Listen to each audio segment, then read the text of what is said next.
Di momen kematian, seharusnya kita diajak merenung tentang kehidupan dan memikirkan langkah untuk menjaga keluarga yang ditinggalkan tetap berdiri. Tapi yang terjadi di banyak desa dan kota di Indonesia, justru sebaliknya. Momen kehilangan malah berubah jadi ajang unjuk kekuatan ekonomi.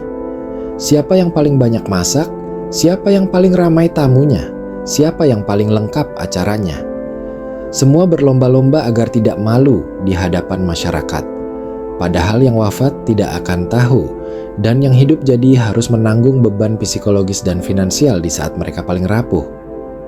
Ini bukan lagi soal budaya, tapi sudah jadi jebakan sosial yang membuat orang lupa bahwa duka itu mestinya cukup disampaikan lewat doa, bukan lewat jumlah piring dan tenda. Tak cukup 1 hari untuk menguburkan jenazah, tradisi meminta keluarga untuk kembali menjamu masyarakat di hari ke-7, hari ke-40, ke-100, hingga ke-1000.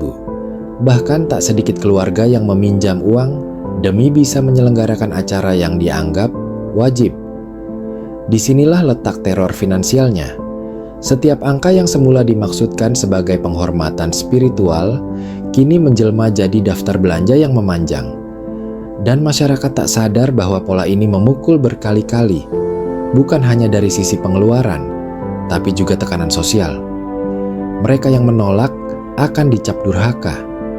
Mereka yang melawan akan dipandang hina. Padahal secara logika, mustahil seseorang bisa menata ulang keuangan dalam 40 hari setelah kehilangan tulang punggung keluarga, apalagi harus membuat pesta. Ketika seseorang wafat dan meninggalkan anak serta pasangan hidup, seharusnya yang diwariskan adalah perlindungan, bukan masalah. Tapi karena tuntutan harus ngadain ini itu, yang tersisa malah utang yang dibungkus dalih menghormati almarhum. Disinilah letak ironi terbesar.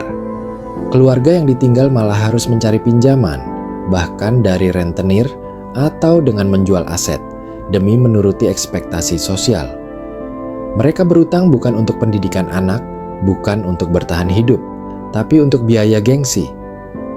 Ini bukan warisan spiritual, ini adalah beban ekonomi jangka panjang.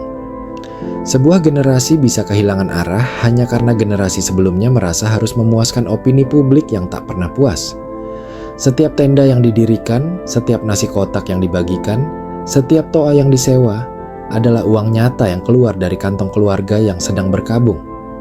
Seringkali, demi menghormati yang mati, yang hidup harus memikul konsekuensi seumur hidup. Anak-anak kehilangan biaya sekolah, istri kehilangan kestabilan finansial, dan keluarga besar saling menyalahkan ketika uang tak cukup. Tragisnya, semua ini dianggap biasa. Padahal ini salah satu bentuk penyimpangan finansial terbesar yang kita normalisasi. Dalam bahasa modern, ini bukan ritual. Ini transfer penderitaan antar generasi. Mereka yang hidup justru dimiskinkan demi sebuah acara yang tidak pernah diminta oleh orang yang telah tiada. Tidak ada yang salah dengan tradisi, karena pada dasarnya budaya dibentuk oleh nilai-nilai luhur, menghormati orang yang telah tiada, menjaga silaturahmi, dan menunjukkan kepedulian. Tapi yang bikin gila adalah skalanya. Dari sekadar mendoakan, jadi pesta 7 hari 7 malam.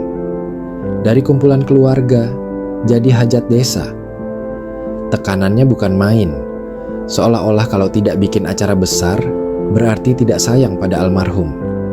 Padahal banyak yang akhirnya menjual motor, menggadaikan surat tanah, bahkan merelakan masa depan anak-anak, hanya untuk 1 malam penuh tenda dan catering. Tradisi yang seharusnya mempererat, berubah jadi kompetisi dan tuntutan sosial yang brutal. Dan ironinya, semakin besar acaranya, semakin kecil ruangnya untuk benar-benar berduka. Banyak orang tua yang berkata, "Gak usah asuransi, rezeki anak udah ada yang ngatur." Tapi ketika mereka meninggal tanpa meninggalkan perlindungan, justru anak-anaklah yang harus menanggung semua. Mulai dari biaya pemakaman, selamatan, sampai tanggungan hidup yang mendadak kosong. Anak yang baru saja lulus sekolah harus berhenti kuliah. Anak yang sedang cari kerja harus menunda semua demi nutup utang keluarga. Padahal solusi sederhananya bisa diantisipasi dari dulu. Dengan iuran bulanan setara harga rokok, seseorang bisa meninggalkan dana puluhan juta untuk keluarganya. Tapi karena merasa nggak penting, akhirnya anaklah yang dikorbankan. Ini bukan soal takdir, ini soal ketidaksiapan yang diwariskan. Banyak keluarga di Indonesia yang sudah susah payah nabung buat dana darurat untuk sakit, kehilangan pekerjaan, atau biaya tak terduga. Tapi ironisnya, dana ini seringkali ludes bukan karena krisis hidup, tapi karena kematian. Ketika ada anggota keluarga meninggal, dana darurat langsung dibabat habis untuk biaya pemakaman mewah, tenda, catering, dan rasa nggak enakan sama tetangga. Padahal yang meninggal nggak butuh itu semua, yang butuh justru keluarga yang masih hidup. Dana yang harusnya jadi pelampung untuk bertahan hidup, malah tenggelam di malam tahlilan. Ini bukan soal kurang ajar atau tak hormat, tapi tentang memprioritaskan kelangsungan hidup keluarga agar tidak ikut mati secara perlahan setelah satu orang pergi lebih dulu. Tekanan sosial memang kejam. Ia tidak menyesuaikan dengan isi dompet, tapi dengan standar yang dibuat oleh orang lain yang tidak ikut membayar. Makanya, harus ada keberanian untuk berkata cukup. Kami hanya mampu segini. Kami memilih doa daripada pesta.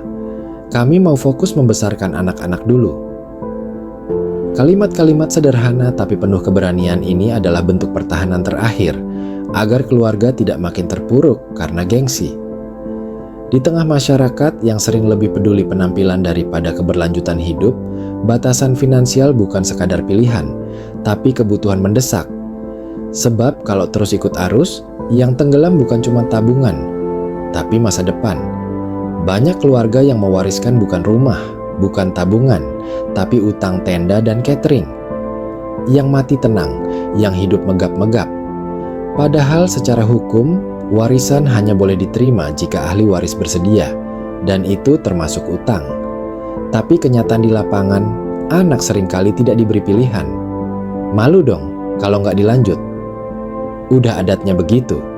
Maka tanpa tanda tangan pun, mereka dipaksa menanggung biaya acara yang tak pernah mereka setujui. Ini bukan sekadar kebodohan finansial. Ini adalah pemaksaan struktural yang sudah dianggap biasa. Literasi waris seharusnya bukan hanya soal surat tanah, tapi juga keberanian berkata, kami tidak bersedia meneruskan utang dari tradisi yang tidak kami rancang. Sebenarnya semua bisa disederhanakan jika satu hal ini disepakati.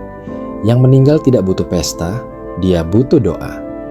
Kompromi bijak itu bukan berarti membuang tradisi, tapi mengembalikannya ke esensinya. Tahlil cukup di rumah, makanan sederhana, fokusnya bukan siapa yang datang dan berapa piring yang disediakan, tapi siapa yang benar-benar mendoakan. Masalahnya, banyak yang lebih takut dianggap pelit daripada dianggap boros. Padahal Allah nggak pernah menilai jumlah tenda, tapi niat yang tulus. Jadi kalau memang keuangan terbatas, mending tutup dapur pesta dan buka pintu doa. Lebih ringan di dompet dan jauh lebih bermakna di langit. Setiap kali ada yang meninggal, keluarga langsung panik. Tapi bukan panik soal masa depan keuangan, melainkan panik soal jumlah kursi, snack, dan siapa yang akan komentar. Padahal justru momen itu seharusnya jadi alarm finansial. Siapa yang jadi tulang punggung selanjutnya? Apakah ada dana darurat? Bagaimana keberlangsungan hidup anak-anak? Sayangnya yang dibicarakan malah, besok bikin nasi kotaknya pakai ayam apa daging? Kematian seharusnya jadi titik balik untuk menata ulang hidup yang tersisa. Bukan momen di mana semua jadi sibuk menyenangkan yang datang, tapi melupakan yang ditinggal. Kita harus berhenti panik karena tetangga dan mulai siaga karena keluarga. Tradisi itu penting, tapi bukan kitab suci. Kalau dibiarkan tanpa revisi, ia bisa jadi mesin penggiling masa depan. Berapa banyak anak muda yang harus menunda menikah karena tabungan habis buat selamatan orang tuanya? Berapa banyak cucu yang gak bisa lanjut sekolah karena biaya duka melebihi biaya hidup? Setiap generasi yang dipaksa mempertahankan tradisi tanpa berpikir logis sedang menggali lubang keuangan untuk generasi setelahnya. Kalau tradisi nggak bisa menyesuaikan dengan zaman, maka ia bukan lagi warisan budaya, tapi beban sosial.